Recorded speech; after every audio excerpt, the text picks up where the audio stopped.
Welcome to Pond College. My name's Mark and this is the Koi Palace inside the outdoor showroom here at Pond College. If you're a DIYer looking for professional grade equipment, if you're someone that's looking to hire a professional, or you're a professional looking to upgrade your skills and looking for the right components to support your customers, consumers, then we're the right place. This year in the Pond College facility, we're going to be spending over £100,000 because we want to educate and inspire you if you fall into those three categories for aquatic art. There's a whole bunch of stuff coming on. We're going to be doing a Pond College update every single month in the whole year of 2026. So stick around, subscribe to the channel. If you want to have a look now, keep watching. So what we've got here is we've got the Koi Palace, and this time on Saturday, so 4 days ago, this was flooded and literally like chocolate, drinking chocolate or milky coffee. And you can see along the back there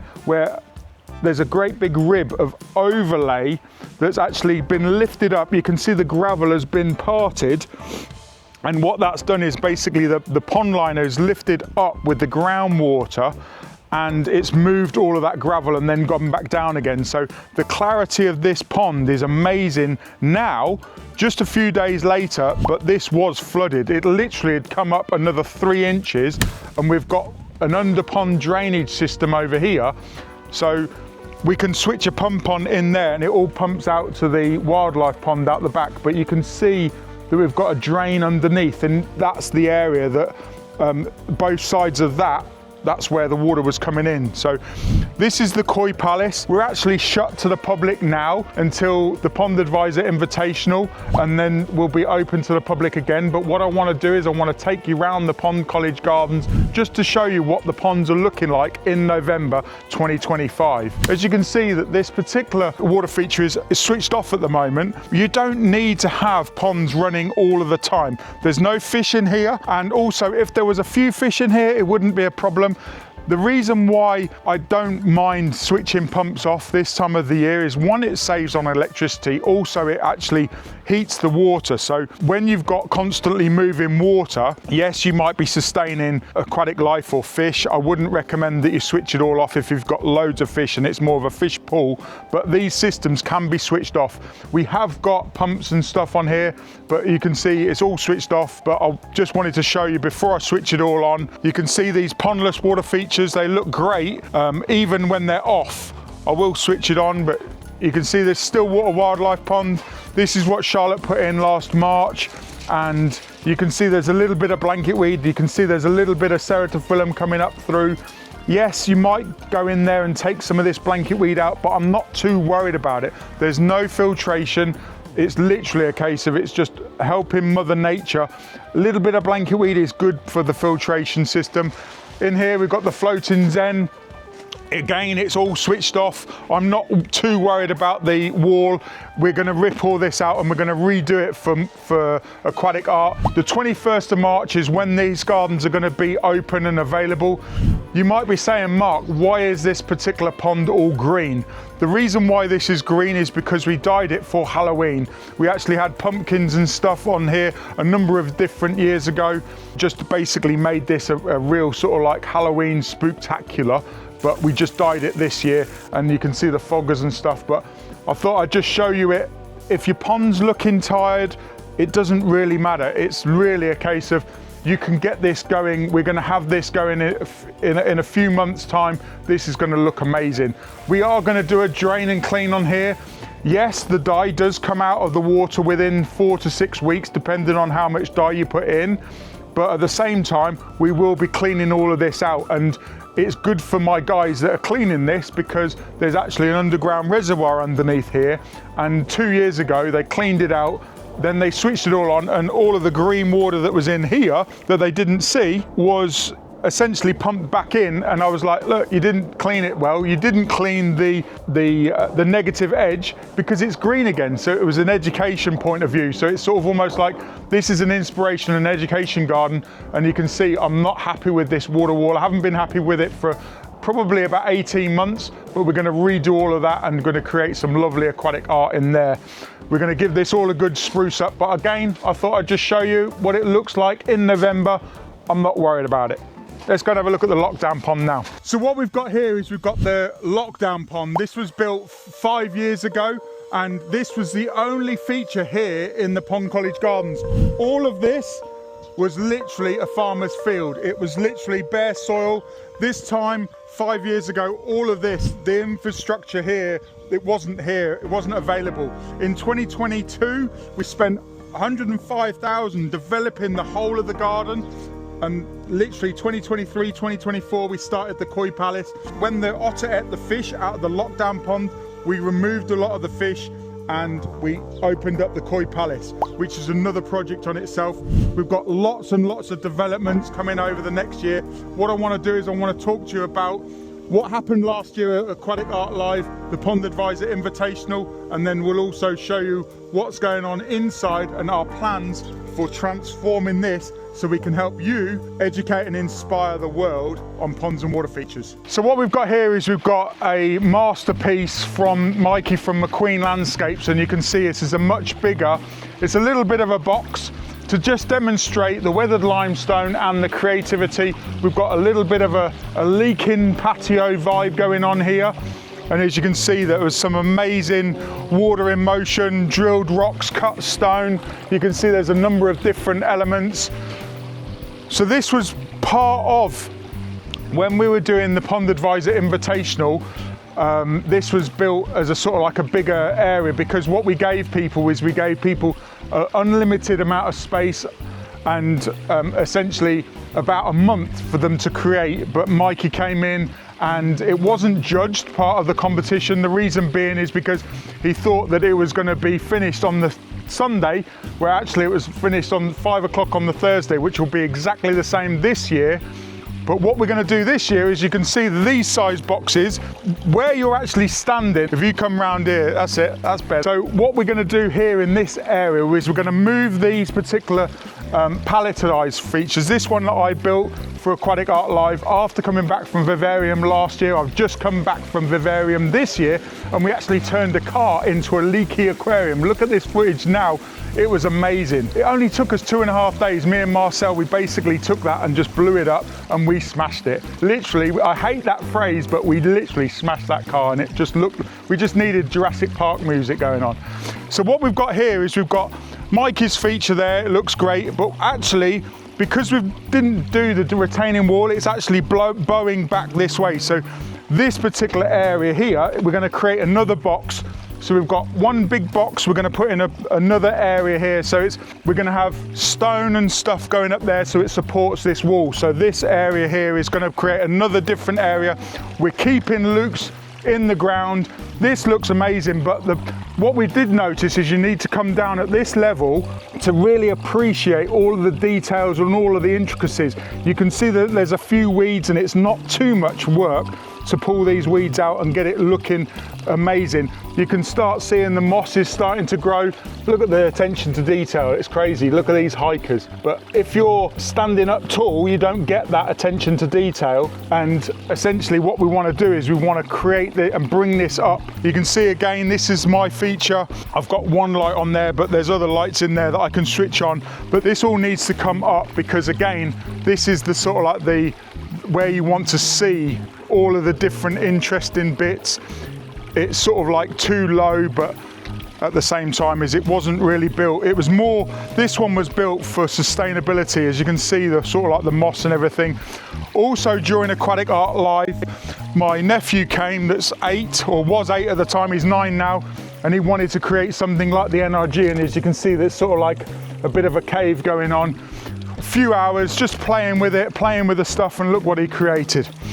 This one here was Sam. He came in from Wales, and you can see it's another little sort of like box. And we've got Marcel again, exactly the same footprint, another little box. This one was actually the winner.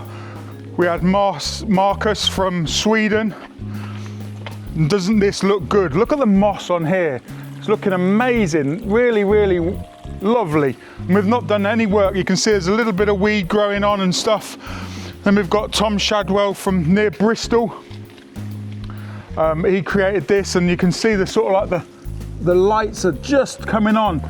You can see there's lights coming in there. And again, you see I've come right down. So these features need to be elevated up. So we're gonna do this a bit more this year. We've also got these 3 bigger boxes. These are 8 foot by 8 foot boxes. These features are coming out, but the boxes are staying in. So this year for the Pond Advisor Invitational, we're all going back down to a smaller box, whether it's a 6 foot by 6 foot box or whether it's a 3 foot by 4 foot box. I haven't decided, but we've got 7 boxes going in for this year's competition. They're all individual, so it's 7 aquatic artists will be going head to head. Whether me and Luke do something, I don't know, but we'll see what happens. But essentially, we've got some big, huge plans. We're spending multiple 6 figures on the facility, and this 2026, we're going to be spending over 100,000 on the facility. This here is actually the Sandbox, which is 20 foot by 15 foot, and we essentially put this in when we had a smaller facility, and this was on the boundary, and it's 3 foot deep, ready for building ponds. And actually Mark Marshall came in and we did a pond last year, but this is all coming out. Isn't it crazy what we do? If you look that way, you can see we've got a new entrance, and we've moved the blue vat that was in the way. So this is going to be the entrance in, and now this is in the way. Rather than driving around with the big trucks, we want to be driving big trucks straight through. So we're going to be moving all of this. This container is going to be moved across to here and all fencing off, and we've got a boneyard out the back, which is messy because essentially we all need a facility that holds the sort of like the workings. So if you think about when you're creating aquatic art or when you're creating a painting, you want that studio, but you need all of your boxes and stuff, and we've essentially started organising it. So this is all going to be behind the scenes. So we're going to have the events container here, we're going to have a road coming through, we're going to be fencing all of this lot off. We may be doing something here with more of the garden, so a lot of these swimming pools, the Otter can get in, are the lower ones, so these are going to come out and go behind the fence, and it's more production and breeding of the fish, but we don't want that looking and distracting away from the eye. When you're inside the koi palace, you don't want to be looking at all of this mess. And also, as you can see, the weeds are just terrible. So if we remove all of that lot, probably we'll keep the swimming pool just from sort of like it's safe from the otters. So we've got loads of koi in there at the moment. We may extend the fence and do another D and bring some more fish outside. But you can see there's loads of work. Also, what I want to do is I want to take you inside. So I thought before going inside, I'll switch the features on and you can see a lot of these. So you can see this one here now, Pondless waterfall. It's bubbling up from the ground. It's all disappearing, it's all recirculating. Also, you come and have a look at this. Isn't she cute? Even though the features are off, there's still some cuteness around, and you see the bubbling basalt sink. Come round and have a look at these. So we've got the owl pond on, and the beauty of these things is you can switch them on and switch them off. If you're not sustaining the life of goldfish and stuff like that, then you can switch stuff on and switch it off. If you're outside, if you want the sort of like the filtration, you want the leaves to start going into the skimmer, as you can see they're all starting to go off into the skimmer system. It's just a very easy, quick way of removing that waste, and essentially it's a case of you don't need them on all of the time. Yes, it's better if you have them on all of the time because you don't get that accumulation of waste when you've got them off, but it's very easy to switch them on. And as you can see, look at all of that waste that's going to go into that skimmer box now. It's amazing what you can have from having that skimmer on the side of the pond. And if you stay there, you look at this,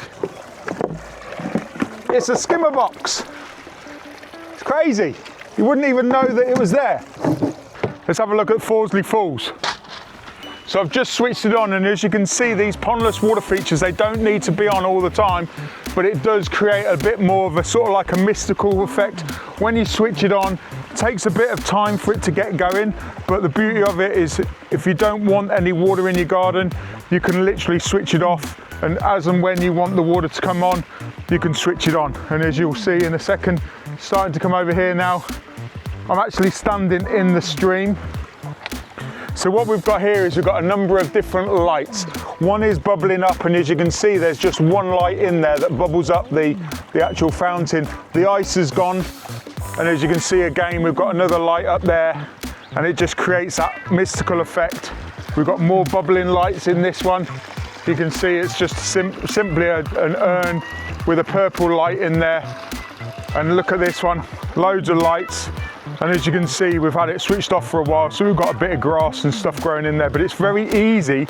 All of the maintenance is pretty much outside of the Pondless waterfall. It's not the actual water that's the problem. You can just switch it off. If algae starts to grow, switch it off. If you've got, the biggest thing with Pondless water features is having 2.5 times the water in motion underneath the ground, so then you don't have a problem with evaporation and stuff like that.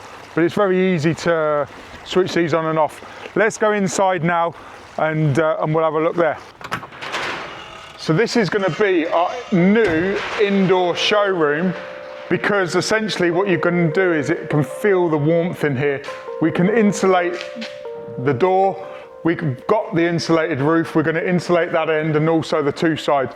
So all of this product is going to basically get moved, and we're going to create an indoor showroom. So it'll be, imagine it'll be outdoors, but it'll actually be indoors, and it'll be a place where you can come and enjoy, learn, and basically do everything hands-on. So come in to do one of our courses, you can learn how to seam liner, cut holes in liner, essentially lifting rocks safely by team lift boulders, or essentially it's a case of lifting techniques. We can also do aquatic art in here in the colder months.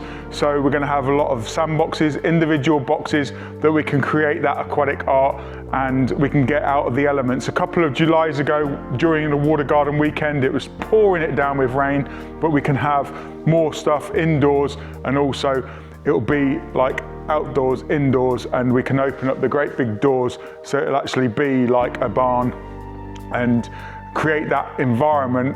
And this is where we're going to spend a lot of our time. So if you want to get hands-on with products, then we can get the products in your hands. If you want to learn about AquaBlox, wetland filtration, intake bays, waterfall filters, skimmers, you know, it's your bam, bam, bam. We can educate you here at Pond College, and we can also take you outside and show you some of the real aquatic art outside. My name's Mark, the Pond Advisor, and I'm here to support you dream, plan and enjoy ponds and water features. If you're creating, restoring or dreaming about water features, we're the people to speak to. Thanks for watching, see you in another video.